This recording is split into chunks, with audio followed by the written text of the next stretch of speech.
বাবা বলেছিলেন, মৃত্যু যখন আলপিন দিয়ে কাপড় ছুঁয়ে থাকে তখন সে আর দূরে থাকে না, সে তোমার ছায়ায় উঠে বসে। আমি তখন হাসতাম, ভাবতাম আলপিন ওই ছোট্ট আয়রনের দণ্ড যেটা আম্মু শাড়ির পাল্লা জড়াতে ব্যবহার করে। কিন্তু যখন আমি মিনতির আলপিনটা পেছনের দিক থেকে ঘাড়ে আটকানো দেখলাম, তখন বুঝলাম মৃত্যু শুধু আলপিন দিয়ে কাপড় নয়, মানুষকেও সেলাই করে। স্বাগতম হরর বাংলার মৃত্যুর আলপিন গল্পে। এটা শুধু গল্প না, এটা একটা দোয়া যে ক্ষেত্রে পড়া হয়নি, এটা একটা কবর যে খোঁড়া হয়নি, এটা একটা মেয়ে যে মরে গেলেও নিজের কথা বলতে পারেনি। তাই আজ আমি বলছি। খোলাবাড়ি গ্রামটা নামের মতোই খোলা, চারদিকে খোলা মাঠ, খোলা আকাশ, খোলা নদীর কূল। কিন্তু যে জায়গায় একটা গাছের ছায়াও নেই, সেখানে অন্ধকার যেন বেশি ঘন হয়ে যায়। মানুষ বলে যে জায়গায় ছায়া নেই সেখানে ছায়ার মালিক নিজেই বাস করে। বর্ষার আগের শেষ দিনগুলো ছিল অদ্ভুত। পাখিরা ডাকতে বন্ধ করেছে, বাঁশবাগানের আওয়াজে যেন কেউ নাম নিচ্ছে। আর গ্রামের পুরনো জমিদার বাড়ির খোলা জানালাগুলোতে রাত হলে আলো জ্বলে, কিন্তু বাড়িটা খালি, 3 পুরুষ ধরে খালি। আমি রাহুল সেই গ্রামে ফিরেছি 6 বছর পর। ঢাকা থেকে মাস্টার্স শেষ করে ক্লাস নিচ্ছিলাম একটা কলেজে। কিন্তু আম্মুর অসুস্থতার খবর পেয়ে ফিরে এসেছি। গ্রামের স্কুলে চাকরি জুটিয়েছি সাহায্য করার জন্যে। প্রথম দিন থেকেই অনুভব করি কিছু একটা অচেনা পরিচয় আমাকে দেখছে।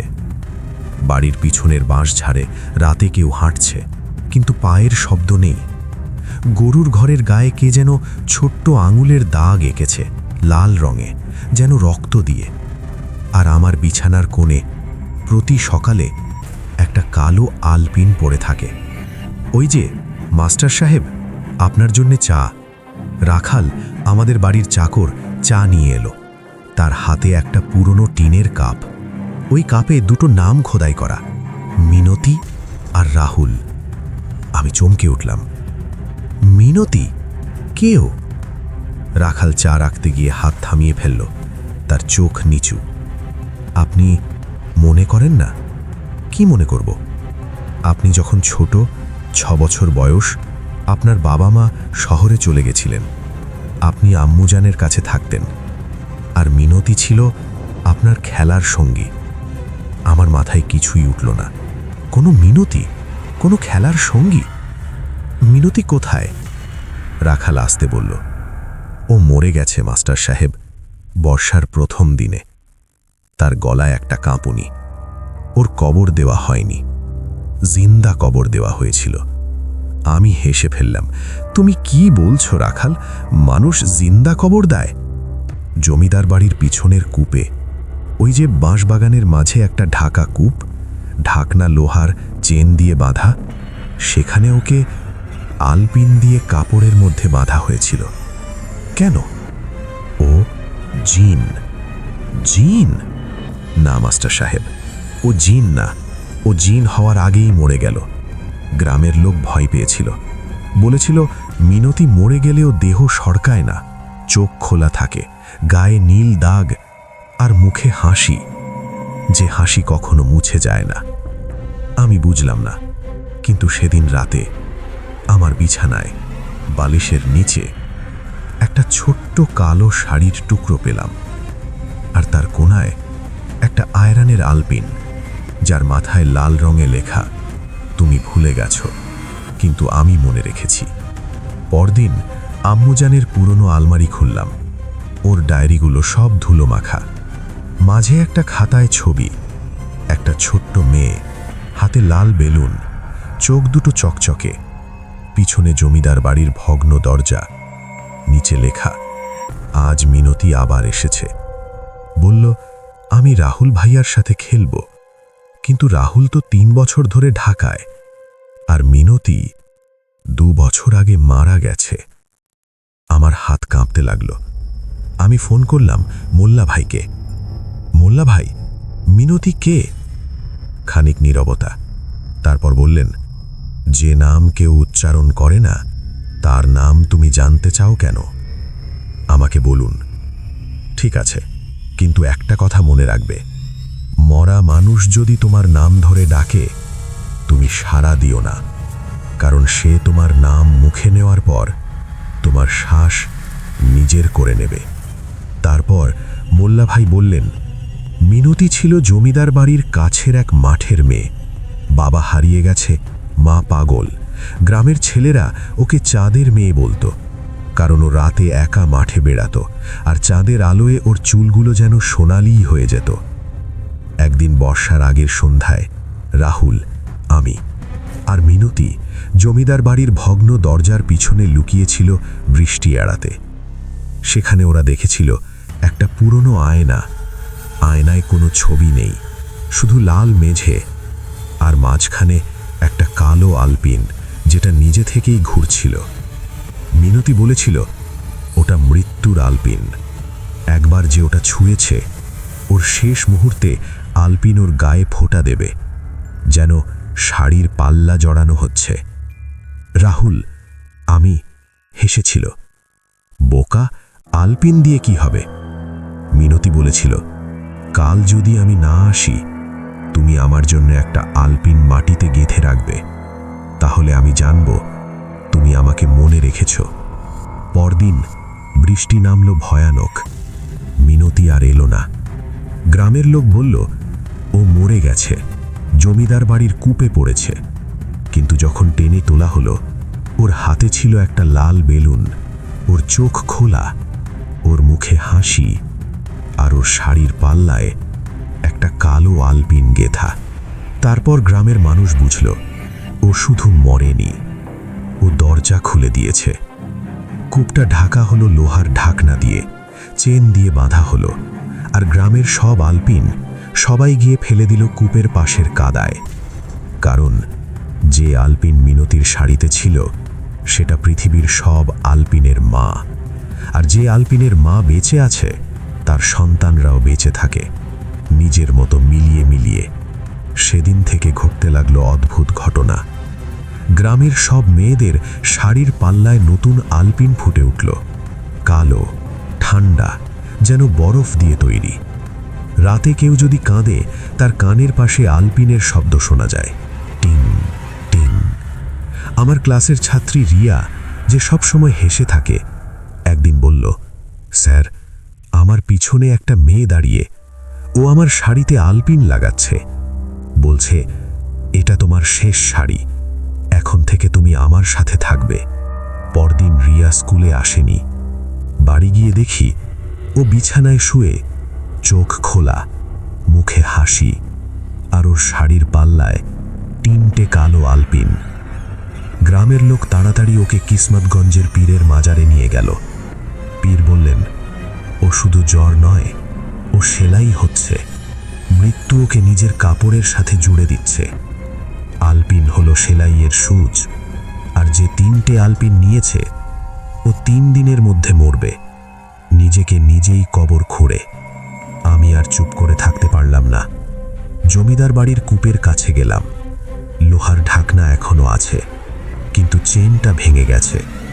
নিচে কাদার মধ্যে হাজারো আলপিন, সবগুলো একদিকে তাকিয়ে আছে, যেন কারোর দিকে নজর রাখছে। আমি ঢাকনা সরালাম।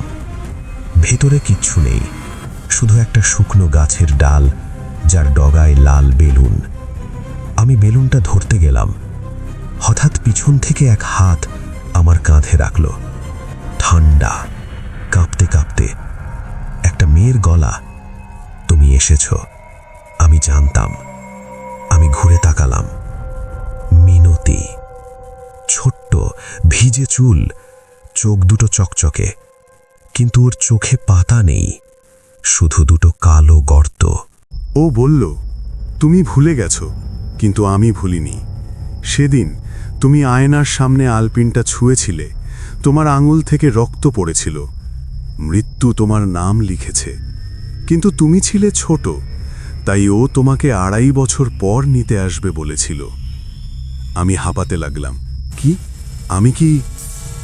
আজ ঠিক 2.5 বছর হলো তুমি গ্রামে ফিরেছ, তুমি আবার ওই বাড়িতে ঘুমাচ্ছ, তুমি আবার ওই বাঁশবাগানে হাঁটছ, তুমি আবার আমার নাম নিচ্ছ। তাই সময় হয়ে গেছে। ও হাত বাড়ালো, তার আঙুলের ডগায় একটা কালো আলপিন। এটা দিয়ে আমি তোমার শ্বাসটা সেলাই করব, তাহলে তুমি আর কখনো হাঁপাবে না। তুমি চিরকাল আমার সাথে থাকবে, চাঁদের আলোয়, বৃষ্টিতে আর খোলা মাঠে। আমি পিছনে হটলাম, কিন্তু পা যেন কাদায় আটকে গেছে। মিনতি হাসল, ভয় পাচ্ছ? কিন্তু তুমি তো বলেছিলে আলপিন দিয়ে কি হবে। তখন আমার মনে পড়ল, আমি সত্যিই সেদিন আয়নার সামনে আলপিনটা ছুঁয়েছিলাম। আমার আঙুল থেকে রক্ত পড়েছিল, আর মিনতি বলেছিল, এখন থেকে তুমি মৃত্যুর পাল্লায় আছো, ও তোমাকে ছাড়বে না। হয় তুমি ওকে কিছু দেবে, না হয় ও নিজে নেবে তোমাকে। আমি বলেছিলাম, আমি কি দেব? মিনতি বলেছিল, তোমার নাম না দিয়ে ওর জন্য একটা ডোর খুলে দাও। আমি জানতাম না সেই ডোর ছিল আমার মনের দরজা, আর আমি খুলে দিয়েছিলাম তা যখন আমি মিনতির কথা মনে করেছি। কারণ যে মৃত্যুর কথা মনে করে সে মৃত্যুকে বাসা দেয়। মিনতি এগিয়ে এলো, ওর হাতের আলপিন আমার গলার কাছে। কিন্তু তখন আমার পকেট থেকে পড়ে গেল একটা ছোট্ট থোকা, আম্মুজানের ডায়েরি থেকে ছেড়ে নেওয়া মিনতির ছবি। মিনতি থমকে দাঁড়ালো, ওটা আমার? আমি বললাম, হ্যাঁ, তুমি মরে গেছো, কিন্তু আমি তোমাকে জীবিত রেখেছি। আমি তোমার নাম মনে রেখেছি, আমি তোমার হাসি মনে রেখেছি। আমি তোমাকে ভুলিনি, ভুলে গেছিলাম বলে ভেবেছিলাম শুধু। মিনতির চোখের কালো গর্ত থেকে এক ফোঁটা জল পড়ল। তুমি মনে রেখেছ? হ্যাঁ, তুমি ছিলে আমার প্রথম বন্ধু, আর আমি তোমার জন্য আলপিন মাটিতে গেঁথেছিলাম এই হাতে। দেখো। আমি মাটি সরালাম। সেখানে 6 বছর আগের একটা কালো আলপিন, কিন্তু তার মাথায় সবুজ ঘাস গজিয়েছে। মিনতি কাঁদতে লাগলো নীরবে। তুমি আমাকে ছেড়ে দাওনি, তাই আমিও তোমাকে নিতে পারিনি। ও আলপিনটা মাটিতে ফেলে দিল। কিন্তু আমি আর থাকতে পারবো না। আমার শরীর ভেঙে পড়ছে, আমার শ্বাস শেষ হয়ে আসছে। তোমার কাছে শুধু একটা অনুরোধ, আমার কবর দাও।